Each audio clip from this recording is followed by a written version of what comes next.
bendras būrimas, kai jūs susipykote ir ignoruojate jį. Ir žiūrime, kas bus toliau. Bus 3 variantai. Pirmiausia, žiūrime, kaip jisai jaučiasi, kokios jo energijos šiuo metu, kas pas jį. Pirmas variantas, kas pas jį. Antras variantas, kas pas jį. Trečias variantas. Kas pasirinkote pirmąjį variantą, kaip jisai jaučiasi. Žiūrėkit, lazdų tūzas, jis jaučiasi pilnas energijos kažką tai daryti.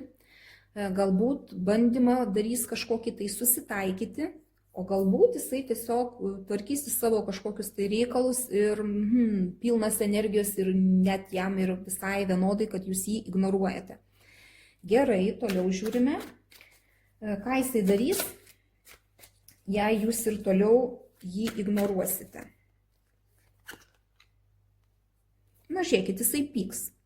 Jisai pyks, galbūt bandys kažkaip tai taikytis, įrodinėti, kad jis čia nieko dėtas, kad jūs susipykote, savo tiesas kažkokias įrodinėti, gali bandyti, energijos jisai turės pakankamai, galbūt jisai bandys važiuoti kažkur tai su jumis susitikti, nes jūs ignoruojate jį. Tarkim, arba bandys kažkaip tai taikytis, jeigu jūs gyvenate kaip pavyzdys kartu, bet tiesiog nesikalbat su juo ir jo bandymus kažkaip tai susitaikyti, jūs visai nereaguojat. Jisai bandys čia visais būdais kažkaip tai su jumis kontaktuoti ir aiškintis. Ir čia netgi gali visokius būdus naudoti, įrodinėti savo tiesas, nes kardų penketukas čia piktumai net gali iš to būti. Jisai piktas bus. Žodžiu, gerai, ką jūs gausite iš to ignoravimo? Kas jums iš to, kad jūs jį ignoruojate šitoj situacijai? Na, jūs gausite tylą, buvimą savyje, pasyvą kažkokį, jūs pati taip jausitės, ne? Bet galbūt ir išlys kažkokios taip paslaptis, kurios kaip ir buvo akivaizdžios, bet paslėptos nuo jūsų. Galbūt pamatysite žmogų iš kitos pusės dar, ko jūs dar nematėte, ne? Kažką tai jūs gausite tokio, ko jūs nežinojote.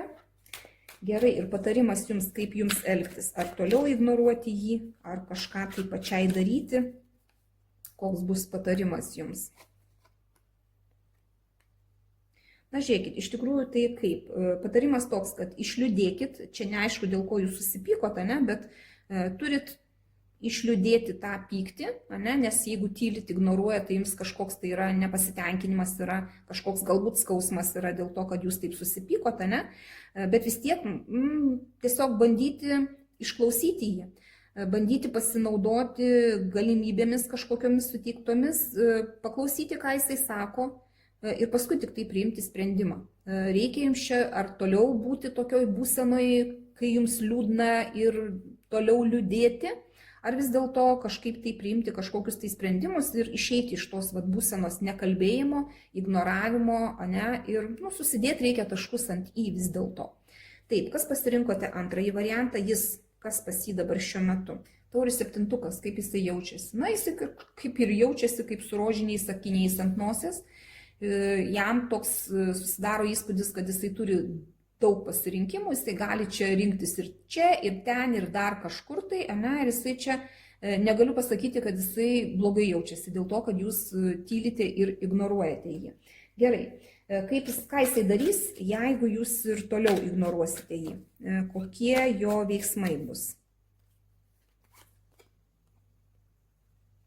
Na, jisai tiesiog pasiners į praeitį truputį, į nostalgiją, tiesiog prisimins, kas pas jūs buvo, kaip pas jūs buvo, kai kuriais atvejais gali lyginti jūs su savo buvusiomis, nes čia tokia nostalgijos korta ir jeigu jūs ir toliau ignoruosite, jisai gali tiesiog taip dėliotis, rožinį akinį ant nosies, galbūt lyginti su viena, su kita, su trečia, gali būti toks variantas. Gali būti toks variantas, kad jisai tiesiog užsisvajojęs bus, kaip būtų, jeigu būtų, kai buvo prieš tai pas jūs santykiai, kokia buvo pati pradžia. Na, žodžiu, gali tokioj būsenoj kaip ant debesies žmogus, Čia kaip labai, kad jisai pergyventų labai stipriai, kaip ir nėra. Pats nežino, kas pas jį yra. Pats nežino, kas pas jį darosi, tokioj kaip, kaip žmogus ne visai suvokiantis realybę, sakyčiau taip. Ką jūs gausite iš to ignoravimo? Jums kas iš to?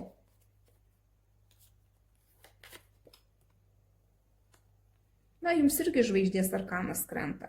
Jūs galbūt pati pasijausite kažkokį tai atstumą nuo jo, pati pasijausite kaip žvaigždė, kad jūs galite čia spręsti kažką, tai gal jums atrodys, kad jeigu jūs jį ignoruojate, tai nuo jūsų labai daug priklauso, nes kartais būna, kad žmogus geriau jaučiasi tada, kada jisai sprendžia bendrauti ar nebendrauti, va taip ir jūs taip jausitės. Galbūt galėsit irgi jį lyginti su kažkuo, jisai lygins jūs su kažkuo ir jūs galit lyginti jį su kažkuo, tai su kažkokiu savo idealu, su kažkokia tai savo svajonė. Bet vat, jūs ir gausit vat, tokią būseną, kad jūs čia sprendžiat, kaip elgtis. Ir patarimą jums pasižiūrim. Kaip šitoj situacijoje elgtis. Žiūrėkit, taurių karalienė krenta. Vis tiek šitoj situacijoje jūs turite būti moteriška, turit žiūrėti savęs, taip kaip jūs jaučiate, taip ir elgtis. Jeigu jūs jaučiatės gerai, tai ir elkitės taip kaip pagal žvaigždę, sėdėkit ant pjedestalo kažkokio, tai džiaukitės gyvenimu, rodykit savo jausmus. Galit mylėti, galit džiūgauti, galite isterikuoti. Taurių karalienė elgėsi visai. Gerai, kas pasirinkote trečiąjį variantą? Jisai koks? Kas pas jį šiuo metu? Žmogus baimėse, kažkokiuose apribojimuose, pats prisigalvoja labai daug visko, bet pats neleidžia savo nieko daryti kažko tai, kad galbūt susitaikyt su jumis. Gerai, ką jisai darys, jeigu jūs jį ignoruosite ir toliau. Monetų dešimtukas, jisai bandys taikyti su jumis, gali bandyti taikytis per draugus, giminaičius, per jūsų ten, nežinau, tėvus, brolius, sesės, per kažką tai iš jūsų giminės, gali bandyti prašyti, kad padėtų susitaikyti su jumis, kad nutrauktumėt jūs tą ignorą per artimus žmonės. Gali dovanoti dovanas kažkokias tai, kad, tarkim, palenktų į save jūs, čia irgi gali būti tokie variantai. Ką jūs gausite iš to savo ignoro?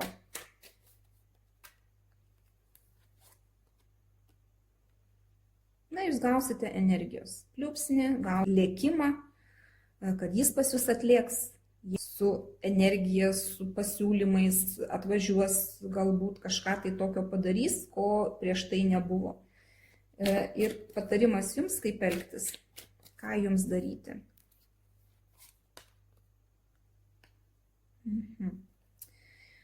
Jums irgi išeiti iš savo baimių, neaišku, dėl ko jūs jį ignoruojate, dėl ko jūs čia susipykote, palikti savo baimės, išeiti iš tos būsenos, kai jūs nemiegat, pergyvenat ir nežinot, kaip elgtis. Tiesiog išeiti iš to.